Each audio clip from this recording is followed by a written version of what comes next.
एक छोटे से गांव में रोहित नाम का एक लड़का रहता था। रोहित बचपन से ही बहुत तेज दिमाग वाला था। गांव के स्कूल में उसके शिक्षक अक्सर कहते, अगर यह लड़का चाहे तो एक दिन बड़ा आदमी बनेगा। पढ़ाई में उसकी पकड़ मजबूत थी, पर उसकी एक कमजोरी थी, वह समय की कदर नहीं करता था। रोहित का ज्यादातर वक्त दोस्तों के साथ खेलकूद, मोबाइल गेम्स और बेवजह की बातों में निकल जाता था।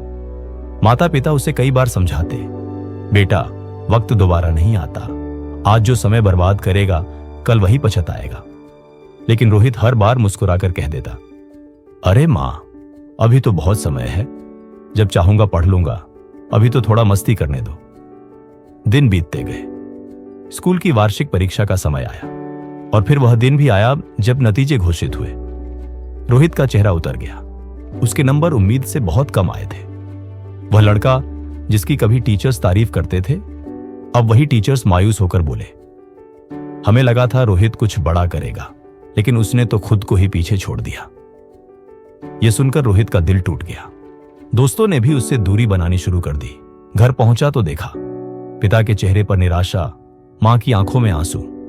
वह चाहता था कि काश वो वक्त वापस आ जाए जब उसने मेहनत करने की ठानी थी, लेकिन अब पछताने से क्या होता। उस रात वह चुपचाप अपने दादाजी यानी हरिनारायण जी के पास गया, गांव के सबसे समझदार और अनुभवी बुजुर्ग। दादाजी ने रोहित को देखकर पूछा, क्या बात है बेटा, आज बड़ा उदास लग रहा है। रोहित की आंखों में आंसू थे। उसने कहा, दादाजी मैं समझ नहीं पा रहा, मैं पहले अच्छा छात्र था, फिर इस बार इतना बुरा कैसे हुआ। मैं मेहनत करना चाहता था, पर अब देर हो गई।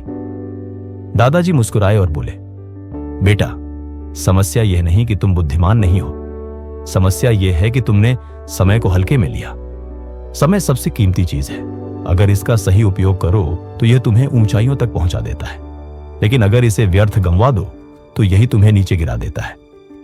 रोहित ने मासूमियत से पूछा, पर दादाजी समय तो हमेशा रहता है ना, मैं बाद में भी सब कर सकता हूं। दादाजी ने गहरी सांस ली और बोले, नहीं बेटा, समय नदी के बहते पानी जैसा है, जो एक बार चला गया वो कभी लौट कर नहीं आता। चलो मैं तुम्हें एक कहानी सुनाता हूं, जिससे तुम्हें समय की असली कीमत समझ आएगी। बहुत समय पहले की बात है। वीरेंद्र नाम का एक शक्तिशाली राजा था। उसके पास अपार धन, विशाल साम्राज्य और असंख्य नौकर थे। लेकिन राजा की सबसे बड़ी कमजोरी थी टालमटोल। वह देर से उठता, राजकाज की बजाय दोस्तों के साथ हंसी मजाक में समय बिताता और हर काम को कहता, कल कर लेंगे। एक दिन एक साधु दरबार में आया और बोला, राजा वीरेंद्र, आपके पास सब कुछ है, लेकिन आप अपनी सबसे कीमती वस्तु समय को बर्बाद कर रहे हैं। अगर आपने इसे न संभाला तो एक दिन आपको पछताना पड़ेगा। राजा हंस पड़ा, मुझे बहुत समय मिला है साधु बाबा, मैं जब चाहूं तब सब कर लूंगा। साधु ने शांत स्वर में कहा, समय किसी का इंतजार नहीं करता महाराज, यह राजा और भिखारी दोनों को समान सिखाता है। लेकिन राजा ने ध्यान नहीं दिया। सालों बीत गए। राजा बूढ़ा हो गया, उसका स्वास्थ्य बिगड़ गया, राज्य की सेना पराजित होने लगी, प्रजा नाराज हो गई और दरबार खाली रहने लगा। अब राजा को समझ आया कि उसने सारा जीवन केवल कल के भरोसे जिया। वह उस साधु को खोजने निकला ताकि माफी मांग सके, पर साधु कहीं नहीं मिला। आखिरकार राजा ने गहरी सांस लेकर कहा, काश मैंने समय को भगवान समझकर पूज लिया होता तो आज मेरा जीवन कुछ और होता। कहानी खत्म हुई तो रोहित काफी देर तक चुप रहा। उसके मन में एक अजीब सी बेचैनी थी। उसे लगा जैसे यह कहानी उसी के लिए कही गई हो। वह सोचने लगा, मैंने भी तो वही गलती की है जो उस राजा ने की थी। मैंने समय को बर्बाद किया और अब पछता रहा हूं। उसने दादाजी की ओर देखा और पूछा, दादाजी क्या मैं अब भी अपने जीवन को बदल सकता हूं? दादाजी मुस्कुराए और बोले, बिल्कुल बेटा, समय का चक्र कभी रुकता नहीं। अगर तुम आज से शुरू करो तो कल जरूर उज्जवल होगा। याद रखना, जो काम आज कर सकते हो उसे कल पर मत टालो। समय तुम्हारा सबसे बड़ा साथी है, अगर तुम उसका आदर करो। उस रात रोहित ने खुद से एक संकल्प लिया, अब वह अपने हर पल की कीमत समझेगा। अगली सुबह वह सूरज के साथ उठा। उसने अपनी दैनिक दिनचर्या बनाई, पढ़ाई, खेल, आराम और परिवार के लिए समय तय किया। धीरे धीरे उसने मोबाइल गेम्स छोड़ दिए और किताबें उसका नया दोस्त बन गई। वह अब दोस्तों के बीच बोरिंग नहीं बल्कि प्रेरणादायक बन गया।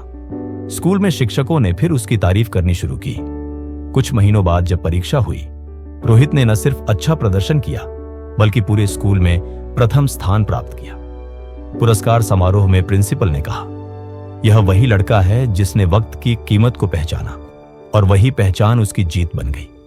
समय बीतता गया और रोहित ने कभी पीछे मुड़कर नहीं देखा। वह एक सफल उद्यमी एंटरप्रेन्योर बना जिसने अपनी कंपनी के हर कमरे में एक संदेश लिखा था, समय सबसे बड़ा शिक्षक है। जो इसे समझ गया उसने जीवन जीत लिया। कहानी का संदेश हर इंसान के पास 24 घंटे होते हैं। फर्क सिर्फ इतना है कि कोई उसे गंवा देता है और कोई उसी में अपनी तकदीर बना लेता है। यदि तुम सोचते हो कि अभी तो बहुत समय है, तो याद रखो यही सोच तुम्हें पीछे रखती है। समय रुकता नहीं, इसीलिए आज से, अभी से शुरुआत करो, क्योंकि जो आज की मेहनत को कल पर टाल देता है वो अपने कल की सफलता को हमेशा के लिए खो देता है।